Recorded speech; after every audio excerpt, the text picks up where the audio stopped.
of you. Now listen, if you get in close and I tell you to break to stop punching and step back clean.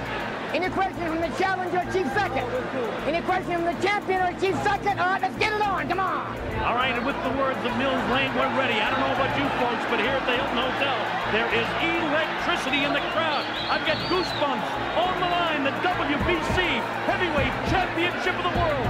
Mike Tyson has trained his whole life for this. His whole life has been for this night. But Trevor wants to prove that he's one of the great champions. Let's see how long his reign lasts. Tyson goes to work right away, and he gets Trevor in trouble, and he's down. He'll have to take the standing 8 count as he steps right off the counts to 4 and 5 and 6. Look at this combination, and Berbick ready to go, but he stays on his feet. Another right hand clips it. He can't take shots like this very long. Wow, the right hand is Mike. Mike throwing caution to the wind. Again, he's won. Here comes Tyson again. He knows he can hurt him anytime. Left hook, catches him without a foot. Trevor's ready to go again. Tyson knows that he can score at will now. He's in total command in this fight right now. We're only in round 2, and the heavyweight champ already reeling is Trevor Berbick. It's just a matter of time before Mike gets the clean shot. Then he goes to the body downstairs, catches him with the right hand upstairs. 20 years old, Mike Tyson on his way to becoming one of the youngest heavyweight champions of all time. Bangs the body. Wow, that uppercut is Tyson. Catches him with the right left hook, and he goes down. He goes down. He should be able to get up from this. His legs may be shut. They are. As Trevor Berbick falls back in the rope. I don't know if he's going to be able to continue. He's got the heart, but his body won't let him do what his mind wants to. And he's counted out. It'll be scored as a knockout. Mills Lane counted him out to 10. It's all over. We've got a brand new heavyweight champion of the world, Mike Tyson, who can reign for a long, long time.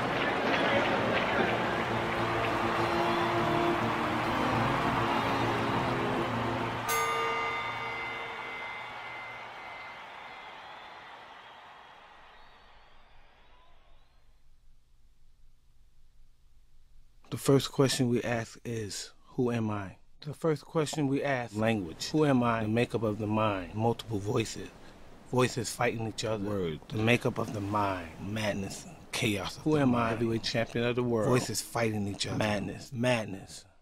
The chaos of the brain. My early notions of my life, I can remember being in the hospital. I was always sick. I don't know what was wrong. Maybe it's because of my lungs, because I have a lung problem. That's why all my fights, thank God, all my fights didn't have to last long, because I was never able to breathe good. It was my mother and her friend, probably around 8 of them, and my brother and my sister, and they were all around, sitting around the hospital bed. My mother, I believe, was living with my father at the time. Might have been my father. I believe to be my father.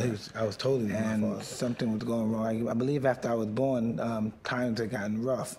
Her and my father started having altercations, and he left. And I guess the load was too much for her to have to carry, so we moved into a different neighborhood, which was the Brownville section of Brooklyn. If anyone's familiar with that neighborhood, it was just very horrific, very tough, very gruesome kind of place. You know, it was kill to be killed. We would go to school, and these people would pick on us. We would come in the building to go home, and these guys would pull out guns and try to rob us. Well, actually, they did rob us for whatever little quarters and chains we did have. I can remember going to school and being bullied, and people taking my glasses and putting them in the trunk of a milk cart. I've never had any kind of physical altercation with anybody at that particular time in my life.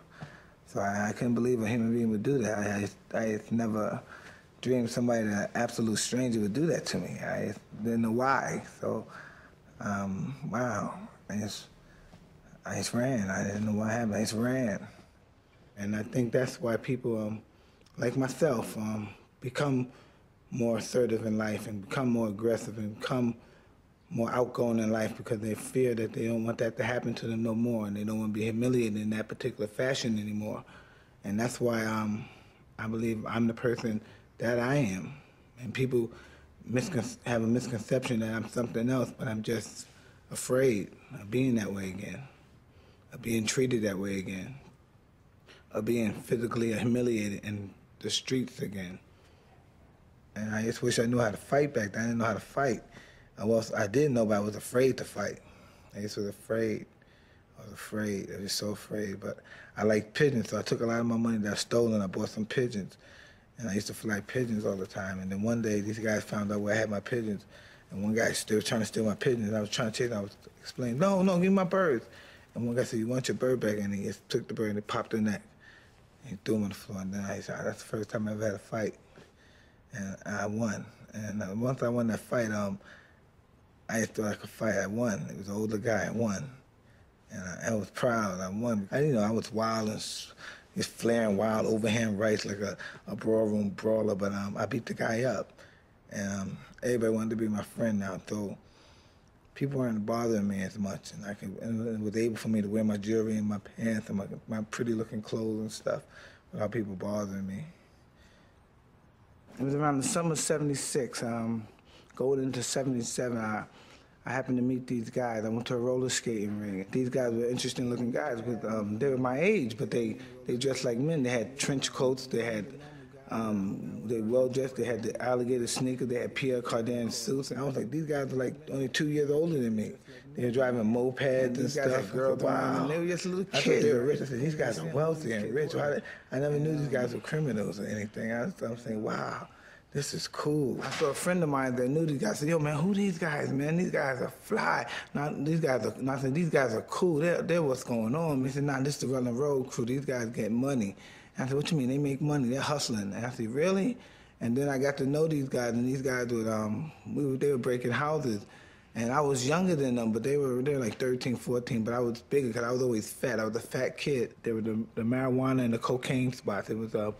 It worked like this. We would knock on the door and we would put a $5 bill or a $10 bill or whatever the money or the price of the product was. We would put it through the door and they would give us out drugs. We would send somebody to the door that knew them and they would open the door, the guy would come in, then we would come in behind them with our guns and we would rob them.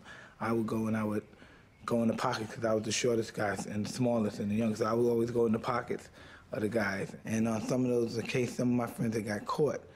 And some of the people that caught them in the house wasn't so friendly, and some of them got killed. Some of the people, if they catch you in the house, it wasn't going to be a pretty story. Some of them went to jail, some of them got killed, and some of them got beat up badly. And a lot of my friends at that time, right now, a lot of my friends are dead that I grew up with. They're not around anymore, else they're in jail for the rest of their life, else they're really strung out on dope somewhere in Brooklyn or Manhattan. Very few of them are still functioning adults right now. But at that stage in my life, it was just exciting. It was like it was never going to end. Me and your world is so vastly different. You could never understand the action and the excitement of it all. I mean, the cunningness, to be able to outsmart somebody was a big thrill. Not just to go out there and beat a guy up and slam him on the ground and take his wallet.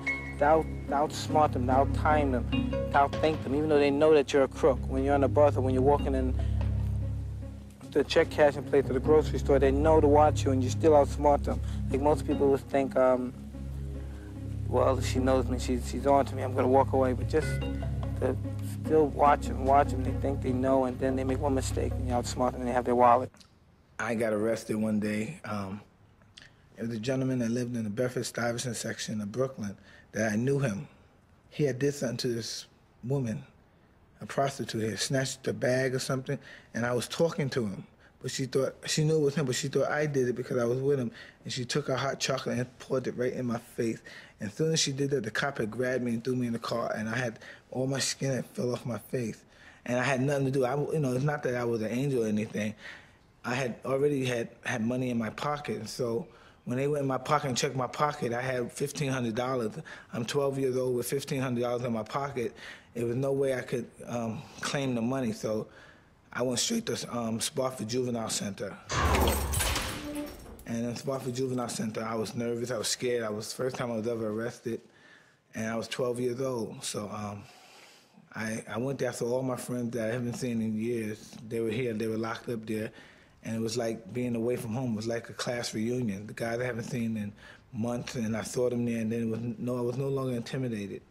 And I started going there on an often basis, probably twice a month, once a month, 3 times a year, and eventually they sent me upstate.